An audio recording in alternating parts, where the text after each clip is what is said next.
갈라디아서의 말씀 두 번째 묵상의 시간입니다. 어리석게도 다른 복음을 따르던 갈라디아 교인들을 강하게 책망하던 바울이 이제 오늘 본문에서 바울 자신이 전하는 이 복음과 그리고 자신이 사도가 되어진 그 배경이 어디에 있는지를, 그 배우가 무엇인지를 분명하게 밝히고 있습니다. 그것은 사람에게서 얻은 것도 아니고 스스로 학습해 연구해서 얻은 결과가 아닌 신적인 기원과 하나님의 섭리에 있다라는 사실을 우리들에게 구체적으로 밝히고 있습니다. 이것은 오늘 2021년 10월을 살아가는 우리들이 들어야 할 하나님의 말씀입니다. 왜냐하면 우리도 하나님의 교회에 속해 있고 또 그리스도인이라고 하는 이름을 갖고는 있지만, 그러나 번번이 우리들의 진실은 다른 복음을 쫓고 있을 때가 너무나 많기 때문입니다. 그래서 우리 모두가 그것을 극복할 수 있는 길이 무엇인지, 우리가 어떻게 이름은 주님의 이름을 부르고 또 우리들의 겉모습은 그리스도인이라는 모양은 갖추었지만 우리들의 실상은 세상의 것들로 가득한 이 어처구니 없는 우리들의 타락상을 바울의 경우가 소중한 모범이 되어서 다시 극적인 반전을 이루고 하나님께로 온전히 돌아서는 오늘 이 복된 주일이 되기를 축원합니다. 13절을 제가 읽습니다. 내가 전에 유대교에 있을 때 한 행위에 관해 여러분이 이미 들었을 것입니다. 나는 하나님의 교회를 몹시 핍박했고 파괴하려고 했습니다. 바울은 본래 유대교에 속한 자였다라고 자신을 밝히고 있습니다. 유대교에 속했을 뿐만 아니라 유대교에 속해서 교회를 핍박하는 자였음을 말하고 있습니다. 특별히 여기서 유대교라고 하는 유다이오스모스라고 하는 이 단어가 신약 성경에서 딱 2번 사용되는데, 지금 여기 13절과 14절에서 유대교라는 말이 우리들에게 처음 언급되고 있습니다.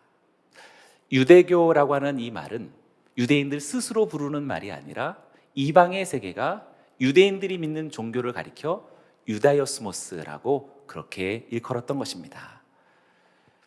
이스라엘이 바벨론의 포로로 끌려가서 성전도 다 무너지고 제사장도 없어지고 제사라고 하는 그런 가시적인 제사 제도가 다 사라졌고, 에스라와 스룹바벨과 함께 다시 고토로 돌아온 포로 귀환의 이스라엘이 그때 여호와의 신앙을 다시 재정립시키고 다시 회고하고 반성하고 새롭게 여호와의 신앙을 만들어 가던 그 신앙을 가리켜서 외부의 세계가 유대교라고 그렇게 일컬었던 것입니다.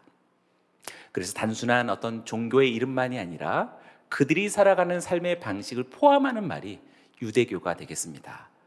처음에 이 말은 마치 그리스도인이라고 하는 그 칭호가 이방인들이 우리 예수를 따르는 무리들을 가리켜서 불려지던 이름이었던 것처럼 그 첫 시도가 사실 그렇게 좋은 취지로서의 이름이 아니었습니다. 다소 조롱과 경멸의 의미로서 그리스도인이라고 일컬었듯이 당시 유대인들에게 유대교라고 하는 이 말도 유사한 경우가 되겠습니다. 주변 이방인의 세계가 유대인들을 가리켜서 조소와 경멸적인 어떤 의도를 갖고 유대교라고 그렇게 말했던 것입니다. 그러나 시간이 지나고 마카비 시대를 지나면서 이후에 유대인들에게는 오히려 이방 헬레니즘의 다른 주변 세계들과 구별되고 그리고 대조되는 명예로운 칭호로서 스스로 취하게 되었던 것이지요. 유대인들도 스스로 유대교라는 그 이름을 자랑스러워 했던 것입니다. 그러나 이 자랑스러움과 명예로움이 얼마나 모순적으로 폭력적일 수 있는지 바울의 사례가 우리들에게 알려주고 있습니다. 나는 하나님의 교회를 몹시 핍박했고 파괴하려고 했습니다. 두 단어를 연속해서 사용하고 있는데요, 핍박하고 파괴했다라는 단어가 몹시라는 부사어구와 함께 바울의 단순한 어떤 부정적인, 하나님의 교회에 대한 부정적인 태도가 아니라 아주 과격한 모습을 가졌다라고 그렇게 말하고 있습니다. 마치 전쟁터에서 적군을 죽이며 상대의 진영을 황폐하게 만드는 것 같이 하나님의 교회를 파괴하는 일에 바울은 선봉장이었다라고 그렇게 말하고 있습니다. 하나님의 백성이라고 하는 명예로운 그리고 영예로운 그리고 재건되어진 유대교의 한 일원으로서의 바울이 어떻게 교회, 그것도 하나님의 교회를 잔혹하게 핍박하고 또 파괴할 수 있을까? 유대교가 어떻게 하나님의 교회를 잔멸할 수 있을까? 이것이 모순되고 왜곡된 삶으로 나타났던 이가 바로 바울입니다. 바울의 이 모순된 신앙의 역행의 모습은 어찌 2021년 그리스도인이라고 일컫고 하나님의 교회를 출입하는 여기 있는 저와 여러분들이 예외가 될 수 있겠습니까? 우리들에게도 충분히 가능성을 내포하고 있고 어쩌면 그것을 서슴없이 지금도 수행하고 있는 이가 있을지 모르겠습니다. 뿐만 아닙니다. 14절입니다. 나는 내 동족 가운데 나와 나이가 같은 또래의 많은 사람들보다 유대교를 믿는데 앞장섰으며 내 조상들의 전통에 대해서도 매우 열성적이었습니다. 바울은 유대교에 속해서 밖으로는 하나님의 교회를 핍박하고 파괴하며 폭력적이었다면 유대교 안에서도 역시 폭력적인 성향을 가지고 있었습니다. 유대교를 믿는데 앞장섰으며 내 조상들의 전통에 대해서도 매우 열성적이었습니다라고 하는 바울의 표현 속에서 열성적이다라고 하는 이 표현은 우리 개역 성경 속에 지나치게 믿다라고 그렇게 번역했는데요. 여기서 지나치게 믿다, 열성적이다라고 하는 이 단어가 젤로테스의 번역입니다. 젤로테스, 유대교의 한 분파인 젤롯 당이죠. 우리가 잘 아는 시몬이 속해 있었던 열심당입니다. 이 열심당과 같은 단어가 젤로테스, 지나치게 믿다라는 표현이 됩니다. 유대교 교리에 합당치 않은 자라면 품에 칼을 갖고 다니던 이들이 언제든지 살해할 수 있는 것을 정당화하던, 마치 오늘날 저 무슬림의 극단적인 강경파들이 어떻게 폭력을 일삼고 그것이 신성하다라고 말하는 것과 유사한 것이지요. 젤롯당 곧 열심당은 아주 강경 분파들이었습니다. 그런 열심당처럼 바울은 그러한 경향에서 사상적인 맥을 같이 할 만큼 극단적인 보수파로서 폭력적이었다라고 말할 수 있는 것이지요. 우리들의 신앙도 이렇게 폭력적일 수 있습니다. 바울이 열심당인 것처럼 매우 열성적이었던 그런 배경 속에는 다름 아닌 조상들의 전통에 있었다라고 말합니다. 여기서 전통, 파라도시스라고 하는 이 전통이라는 말이 가르침이나 교훈의 전승들을 가리킬 때 파라도시스, 이 전통이라는 말을 씁니다. 달리 말하면 일종의 관습법들이라고 말할 수 있겠습니다. 유대교의 랍비들은 이러한 관습법들을 하나하나씩 확장시켜 나가다 보니 어느새 613가지의 법조항들을 만들어서 모세율법이 간단하니까 세세하게 구체적인 삶 속에서 어떻게 적용되어야 할지 그것을 확대 적용해 왔던 것입니다. 그런데 신약시대에 이르러서, 지금 바울의 시대에 이르러서 유대인들은 이러한 전통을 성문율법, 곧 모세율법보다도 더 귀중하게 여기고 더 존중하던 그런 모순이 베풀어지게 됐던 것입니다. 바울은 이렇게 율법에 열성적이었다기보다 오히려 조상의 전통에 더 열성적이었다라고 말하는 것이지요. 일례로 바꿔서 우리가 하나님의 말씀에 열중해야 되는데 하나님의 말씀에 파송되어진 여러 가지 사역들에 열심하다가 배가 거꾸로 가는 겁니다. 다른 것에 열심하다 보니 하나님의 말씀은 당연한 것으로 여기지만 사실상 중요하지 않습니다. 오히려 자신의 관점 속에서 자신의 세계의 그 전통들이 더 중요하게 강경파처럼 고수하게 됐던 것이죠. 결과는 무엇입니까? 조상들의 전통으로 인해서 하나님의 교회를 박해했던 것입니다. 조상들의 전통으로 하나님의 교회를 박해했던 것입니다. 이것이 바로 왜곡되어진 신앙 열정의 모순이다라고 할 수 있겠습니다. 공교롭게도 13절에서 유대교가 13절에서 하나님의 교회를 박해했다라고 말하듯이 또 14절에서도 이 유대교가 하나님의 말씀이 아닌 조상들의 전통에 이렇게 집착하고 있다는 것이 우리들에게 선명한 대조로 다가오고 있습니다. 바울의 문제만이 아닙니다. 여기는 우리 모두에게도 마찬가지입니다. 그리스도인으로서 기독교의 신자가 되었지만 우리가 엉뚱하게도 하나님의 교회를 박해하는 자로서 살아갈 수 있겠고, 그리고 하나님의 말씀과 주님의 법도보다 스스로가 만들어 오고 그리고 구조적인 인간의 세계가 쌓아 올렸던 그 전통을 따라서 살아가는 형식적인 신앙인으로 우리가 살아갈 수 있다는 사실을 비추어 주고 있습니다. 그러니 사랑하는 여러분이요, 오늘의 말씀을 하나님의 음성으로 듣고 다시 한번 우리도 바울과 같은 그러한 요소와 그러한 성향이 있다면 오늘 말씀을 통하여서 전적으로 바울의 달라지고 변화되어진 그 방향으로 힘차게 우리도 전환할 수 있기를 주의 이름으로 축원합니다. 그렇다면 교회를 앞장서서 박해하던 이 박해자가 그 도를 전하는 복음 전도자로서 바울의 인생을 극적으로 변화시켰던 것이 무엇인지 두 가지로 요약될 수 있겠습니다. 첫째는 소명, 부르심입니다. 15절의 말씀을 같이 읽어보겠습니다. 시작. 그러나 어머니에 대해서부터 나를 때로 세우시고 은혜로 나를 부르신 하나님께서, 바울은 자신의 태어나기 이전부터 이루어진 하나님의 신적인 소명을 인식하고 있습니다. 모태로부터 나를 따로 세우시고 은혜로 나를 부르신 하나님, 나를 부르신 하나님에 대해서 자각하고 있습니다. 여러분은 그것을 자각하고 계십니까?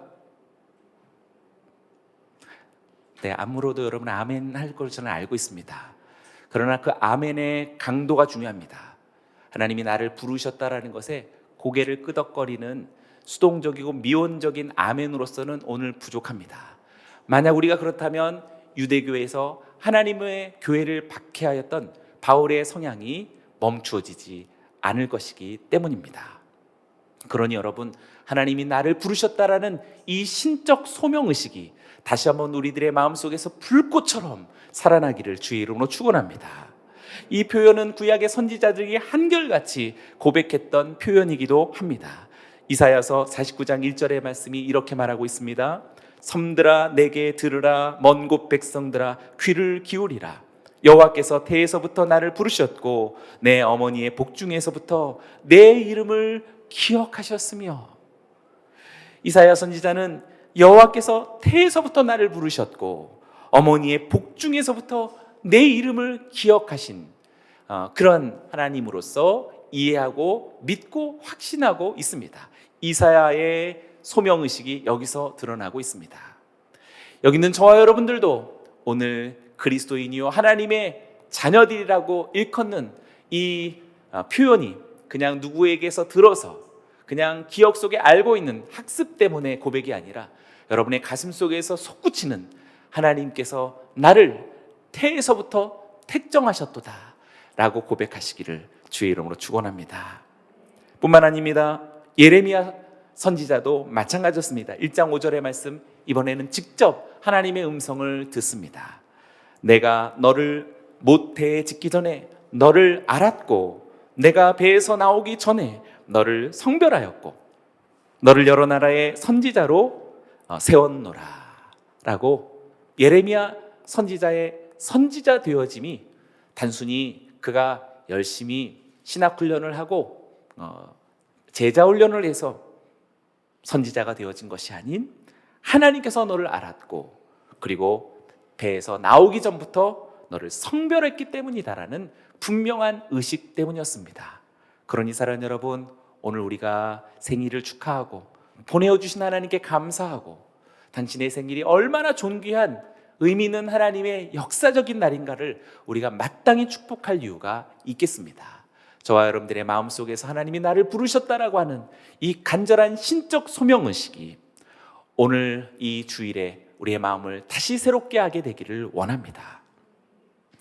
둘째, 소명의 의식을 넘어서서 이 소명은 반드시 사명으로 나아가게 됩니다. 두 번째는 사명, 곧 보내심입니다. 15절에서 부르심을 자각했던 바울은 16절에서 그가 이제 어떤 사명자인지를 분명하게 알았습니다. 16절을 같이 읽어보겠습니다. 시작. 하나님의 아들을 이방 사람들에게 전하게 하시려고 하나님의 아들을 내 안에 나타내 보이셨습니다. 그때 나는 사람들과 의논하지 않았고. 하나님께서 바울을 모태에서부터 택정하시고 부르신, 소명하신 이유가 무엇일까? 오늘 16절에서 분명하게 나타나죠. 하나님의 아들을 이방 사람들에게 전하게 하시려고 나를 보내셨다라고 사명의식을 갖고 있습니다. 신적 소명의식은 그냥 나를 이렇게 부르셨구나로 멈추지 않고 또한 나를 이렇게 보내셨다라고 하는 삶의 목적이 분명해지는 것이요, 방향이 선명해지는 것입니다.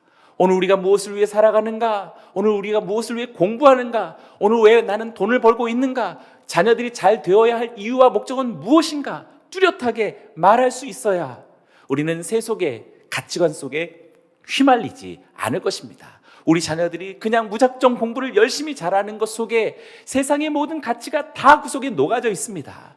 그러니 예수의 이름을 부르지만 마음속에는 세상 속 영화가 불꽃처럼 타오르니 어떻게 성별된 하나님의 백성들이 될 수 있을까요? 오히려 유대교가 하나님의 교회를 박해하듯이 그리스도의 이름을 갖고서 하나님의 교회를 잔해하는 그러한 인생을 살아갈 수밖에 없는 것입니다. 그러니 사랑하는 여러분, 오늘 우리가 분명한 신적인 사명의식을 다시 회복해야 하겠습니다.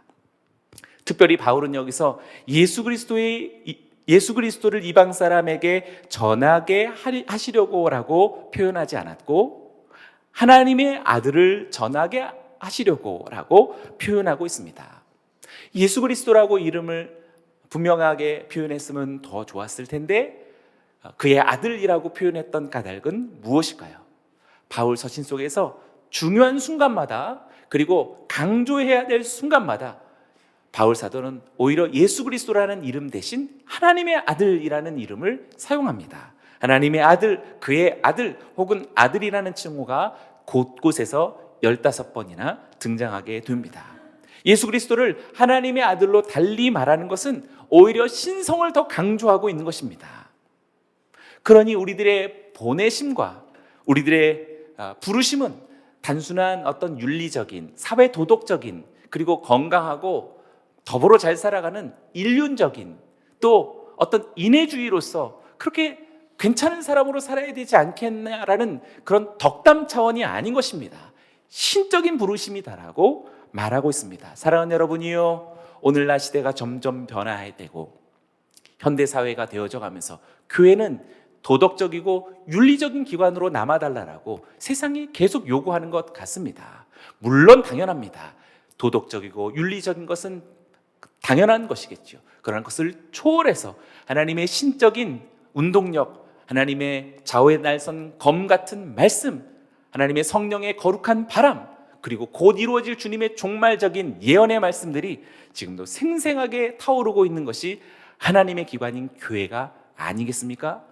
그러나 우리들의 신앙은 이전에 있었던 초월적인 하나님의 신적 부르심보다는 우리들의 이성적이고 잘 갖추어지고 합리적인 그러한 생활의 태도 속에 잘 멈추어져 있는 것 같습니다.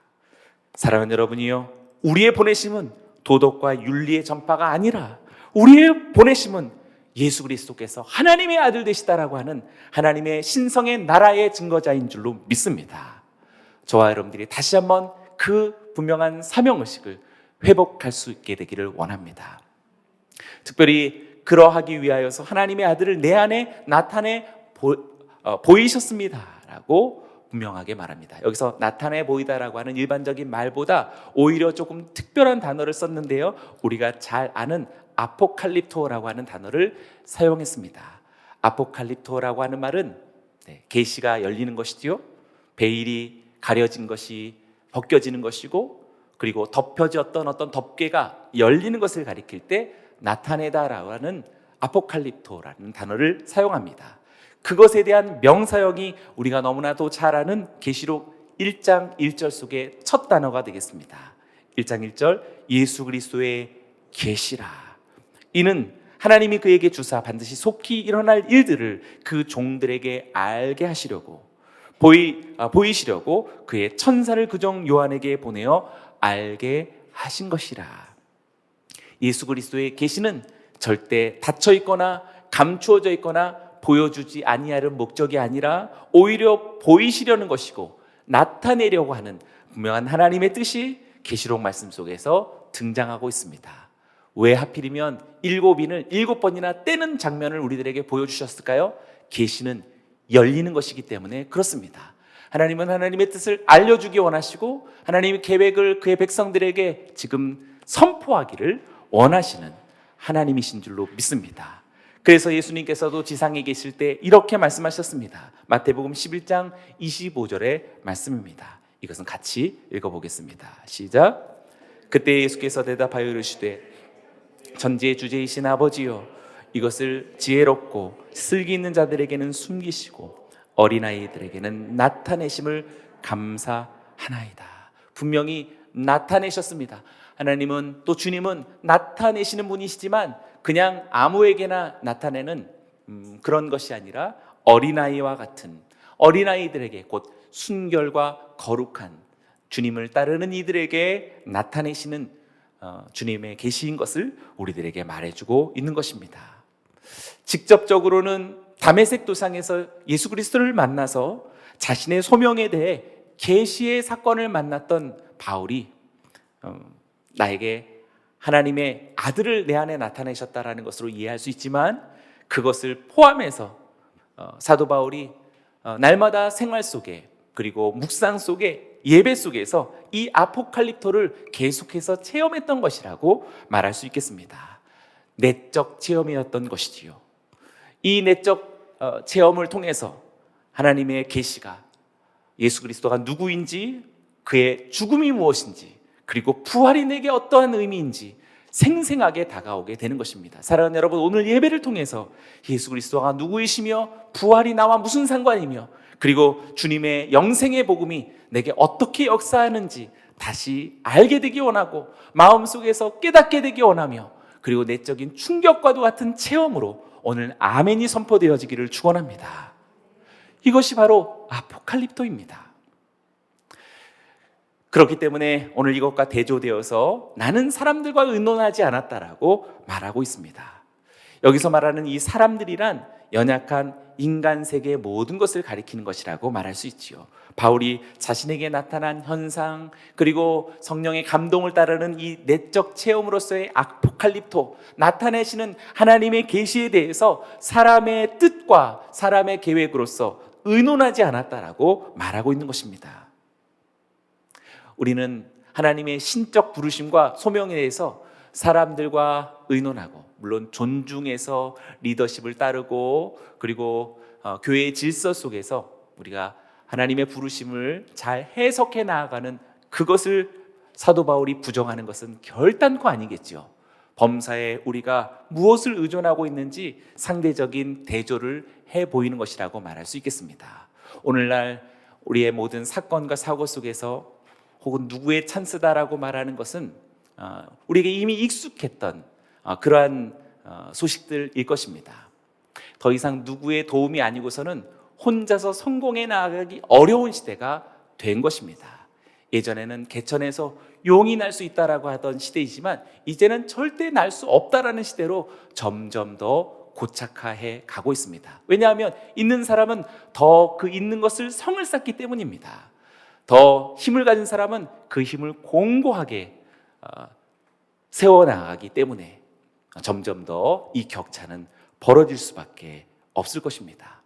그러니 오늘날의 세상은 누구의 힘을 얻고 누구의 배경이며 아버지가 무엇이고 그의 가정 배우가 무엇인지 지난 날보다 더 철저하게 확인하는 시대가 된 것 같습니다.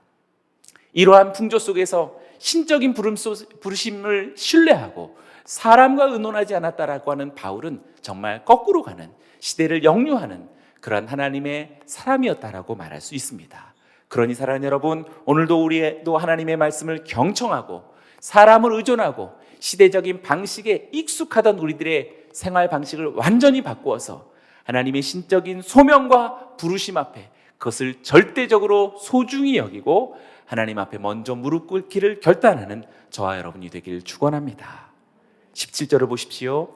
나보다 먼저 사도가 된 사람들을 만나려고 예루살렘으로 올라가지도 않았습니다. 나는 곧장 아라비아로 갔다가 다시 다메섹으로 되돌아갔습니다.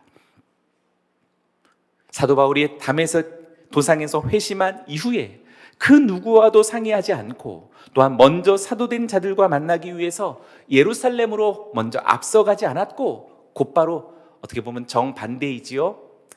예루살렘과 아라비아 두 단어가 가져다 주는 것은 단순히 지정학적인 어떤 두 도시만이 아닙니다. 두 지역만이 아닐 것입니다. 전혀 다른 세계를 따르고 있는 것이지요.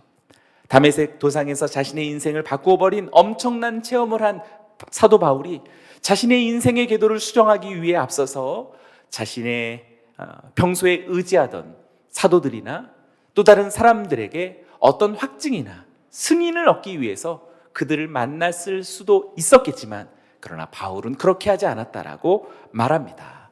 이유는 무엇입니까? 그 질서와 권위를 존중하지 않기 때문이 결단코 아니라고 거듭 강조할 수 있습니다. 바울은 자신에게 주어진 이 계시에 대해서 어떤 관계보다도 하나님과의 관계를 우선했다라는 신적인 영향력과 그 감정과 영적 감흥에 관하여서 누구보다도 신뢰하고 있었던 사람이라고 말할 수 있겠습니다. 저는 그래서 오늘 이 말씀을 힘입고 사랑하는 우리 남양주 성도들에게 도전합니다. 성령의 사람이 되시길 바랍니다. 불일 듯 살아나는 영적 감정이 여러분 안에서 점점 더 불꽃처럼 기세와 같이 살아나기를 원합니다. 이성적이고 합리적인 상식은 물론이거니와 그러나 그것에 너무나 익숙하고 그것에 의해서만 교회가 존재하라는 이 시대의 방식 앞에 우리는 거룩한 저항이 있어야 할 것입니다. 아라비아가 정확하게 어디이며 왜 아라비아로 갔는지 우리는 정확하게 알 수는 없습니다. 그러나 우리가 제일 먼저 그가 인간적인 의존이나 개입을 전적으로 배제한 채 하나님과의 개인적인 교제를 너무나 사모하였고 그 고독 속에 있는 것을 두려워하지 않았다라는 바울의 마음을 읽어낼 수 있겠습니다. 우리는 너무나 고독을 두려워합니다. 외로움을 두려워합니다. 홀로 되는 것에 대해서 너무나도 두려워해서 어떻게 하든지 연줄을 얽어매려고 갖은 노력을 가하는 이 시대인 것 같습니다. 사랑하는 여러분, 오늘 아라비아를 우리의 마음속에 깊이 새겨두게 되기를 원합니다. 바울은 이곳에서 바울의 신앙 모든 것을 다 형성할 만큼의 엄청난 하나님의 체험이 바로 아라비아에서 있었다라고 저는 확신합니다. 그래서 그의 부르심, 그의 보내심, 이 모든 것들이 자기 스스로가 만들거나 어디에서 학습하고 공부하고 연구해서 나온 결과가 아니라 갈라디아서가 처음 시작할 때 말했던 그 첫 장 첫 구절과 동일했던 것이지요. 1장 1절 말씀을 우리가 큰 목소리로 함께 같이 읽겠습니다. 시작. 사람들에게서 난 것도 아니요 사람으로 인해 된 것도 아니요 오직 예수 그리스도와 그분을 죽인 사람들 가운데에서 살아나신 하나님 아버지로 인해 사도가 된 나 바울이다 라고 말하고 있습니다. 하나님 바울의 이방인의 사도 되어짐의 기원이 명백하게 예수 그리스도와 하나님 아버지께 있다라고 말하고 있습니다. 저와 여러분들이 하나님의 자녀가 되고 예수 그리스도의 제자가 된 것은 오직 하나님의 거룩한 부르심에 있는 줄로 믿습니다. 저와 여러분들의 마음이 뜨겁게 원하고 그리고 하나님이 부르신 그 신적인 음성이 오늘 우리의 마음속을 두근두근 할 수 있는 오늘 이 복된 주일 아침이 되어진다면 거센 파도와 같이 우리에게 세속화로 다가오고 있는 이 인본주의적인 물결 앞에 우린 당당하게 맞설 수 있을 것이요 또한 승리할 줄로 믿습니다. 18절을 보시지요. 3년 뒤 나는 게바를 만나려고 예루살렘으로 올라가서 그와 함께 15일을 지냈습니다. 두 숫자를 잘 기억해 보시기를 원합니다. 3년 동안 그가 아라비아에 있었고 예루살렘에는 단지 15일을 있었다라고 일컫고 있습니다. 그냥 내용은 잘 모르시더라도 여러분은 예루살렘에서 3년을 있고 싶습니까? 아라비아에서 15일을 있고 싶습니까? 네, 질문이 좀 이상하게 따라서 우리는 당연히 예루살렘에서 한 3년, 당연히, 아니 3년이 아니라 30년을 있고 싶고, 아라비아는 잠깐 15일을 방문할 것이 당연한 어떤 통념처럼 보여지지만, 오히려 3년 동안 아라비아에 있었던 바울, 그리고 잠시 예루살렘은 15일을 방문했었다라고 이야기하고 있습니다.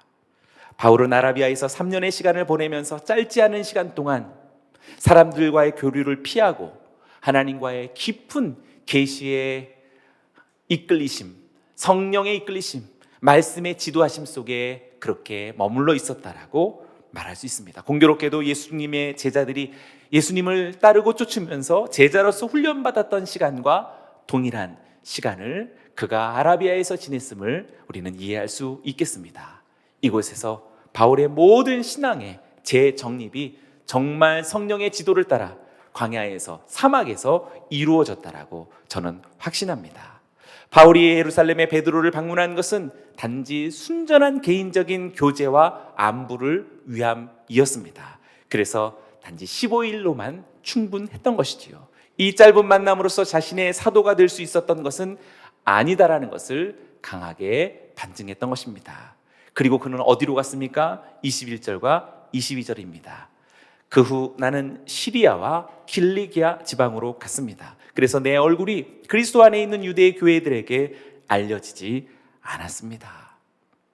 바울은 순수한 마음으로 예루살렘을 잠시 방문하고, 그리고 그는 가야 할 목적으로서 여전히 움직이고 또 목표 있는 그러한 사도의 여정이었습니다. 수리아와 길리기아 지방으로 다녔다라고 말합니다. 그러하였기에 유대 교회들의 많은 사람들에게 바울은 생소한 사람이었다라고 말하고 있습니다. 사랑하는 여러분, 기억하기 원합니다. 우리가 사명에 집중하기 원합니다. 사람의 주목으로부터, 끊임없이 그것을 갈망하는 우리 내적 소욕으로부터 등 돌려서 주님이 우리에게 명하신 본래 그 부르심, 본래 그 보내심에 우리가 집중하여서 우리도 우리만의 각자의 시리아와 길리기아로 끊임없이 나아갈 수 있는 저와 여러분들이 되길 원합니다. 그리고 마침내 23절, 자신의 어떠함을 날마다 간증하는 바울이었음을 알게 됩니다. 다만 그들은 전에 우리를 핍박하던 사람이 지금은 전에 그가 파괴하려고 하던 그 믿음을 전하고 있다는 소문을 듣고, 유대 그리스도 안에 있는 많은 교회들은 바울에 대해서 이름만 알고 있었지 얼굴은 전혀 모르는 생소함을 말하고 있고, 다만 그가 어떠한 사람인지를 오늘 23절에서 전에라고 하는 두 과거형 표현과 그러나 지금이라고 하는 붉은색으로서 표현한 오늘의 바울의 모습이 선명하게 대조를 이루고 있습니다. 전에는 그가 우리를 박해하던 자요, 전에는 그가 그 믿음을 멸하려던 자다. 그러나 지금 그가 그 믿음을 전하고 있는 자다라고 선명하게 그 이전과 그 이후가 극명하게 대조를 이루면서 바울의 어떠함을 설명해 주고 있습니다. 사랑하는 여러분, 고스란히 오늘 우리들에게 적용되어져야 할 것입니다. 여러분들의 지난날은 어떠합니까? 그리고 예수 그리스도로 인한 오늘은 무엇입니까? 선명해져야 되고 뚜렷해져야 하고 눈빛마저 빛나야 되며 가슴마저 두근거려야 해야 할 것입니다. 그것은 지난날 예수 그리스도를 믿었을 뿐만 아니라 예수 그리스도를 믿고 난 이후로부터 거듭 계속되어지는 하나님 나라의 살아있음이라고 저는 확신합니다. 그래서 오늘 말씀을 통해서 저는 팬데믹 이전에 나와 팬데믹을 지나가고 있는 지금 나로서의 목사됨을 다시 비추어 보고 싶습니다. 팬데믹 이전보다 환난을 만나면서 예수 그리스도의 복음의 증거와 설교에 대한 강렬한 하나님에 대한 신뢰와 성령의 운행하심에 대한 그 확실성이 지난 날보다 더 강렬하다라고 저는 말하고 싶습니다. 저는 여러분들에게도 그러한 지난 날보다 오늘 2021년 아직도 팬데믹의 이 환난의 시대 속에 하나님의 성령은 나에게 더욱더 강렬하게 역사하시고 주님의 부르심은 더욱더 뚜렷하고, 그리고 내가 해야 할 삶의 사명은 분명하고 확실하도다 라고 고백할 수 있기를 주의 이름으로 축원합니다. 그래서 결과는 무엇입니까? 오늘의 마지막 구절입니다. 큰 목소리로 같이 읽어봅니다. 시작. 나로 인해 하나님께 영광을 돌렸습니다. 아멘. 바울의 이러한 변화된 모습은 그냥 자기 자신에 대한 어떤 수동적이고 미온적인 그냥 단순한 자기 고백만이 아닙니다. 이 고백은 능력이 있습니다. 이 변화는 권능이 있습니다. 많은 사람들에게 울림이 있고 그들에게도 똑같이 변화됨에 대한 신적 소명이 전달되어지는 도구가 되는 것입니다. 그래서 24절처럼 나로 인해서 그들이 하나님께 영광을 돌려노라 라고 말하고 있습니다. 그러니 사랑하는 여러분, 오늘 우리들의 이 예배도 의식적인 종교 행위가 되지 않기를 원하고, 오늘 우리가 교회를 방문하고 유튜브를 통해서 예배드리는 이 순간도 그냥 한번 주일 예배를 드렸다라는 형식상의 하나의 표현이 되는 그 유대주의의 유대교가 되지 않기를 원합니다.